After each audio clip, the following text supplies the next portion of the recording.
Tonight, President Trump is back at the White House after sitting in on the birthright citizenship case before the Supreme Court. That's a rare appearance there for a sitting president to do that. The justices appeared skeptical of the administration's arguments, and they were arguing to change 150 years of legal history. Gary Grumbach reports now from Washington, D.C.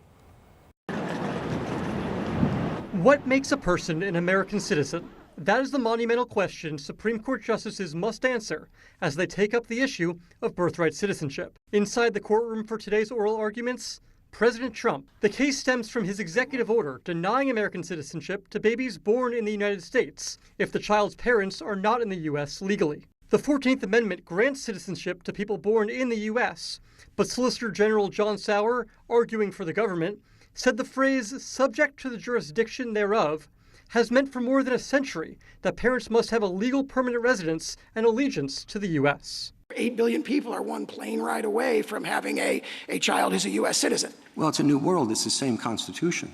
Justices on both sides of the ideological spectrum questioned how this would work in real life. How does this work? Are you suggesting that when a baby is born, people have to have documents, present documents? Is this happening in the delivery room? I can imagine it being messy in some applications. ACLU attorney Cecilia Wang argued that Congress has used the 14th Amendment as a roadmap to expand, not limit, citizenship. It sets a floor. So the Congress has, under the naturalization clause, the power to expand citizenship to other people not covered by the 14th Amendment.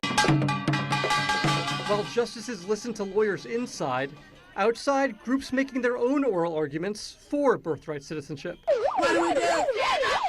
Supporters camping out overnight to make their voices heard. President Trump is the first sitting president to attend oral arguments here at the Supreme Court. He heard the government's case and then left before the ACLU attorney gave her case. This whole case is now up to the 9 justices of the Supreme Court, who will make a decision by the end of June or early July. At the Supreme Court, Gary Grumbach, NBC News. We also are told that the president plans to address the nation tonight about the conflict with Iran. The presidential address is expected to begin at 9 o'clock, and we will provide live coverage for you right here on WTHR. Now, keep in mind that is happening at a time when we also are airing the Pacers game against the Bulls on the road. So our plan is to briefly interrupt the game to carry the presidential address.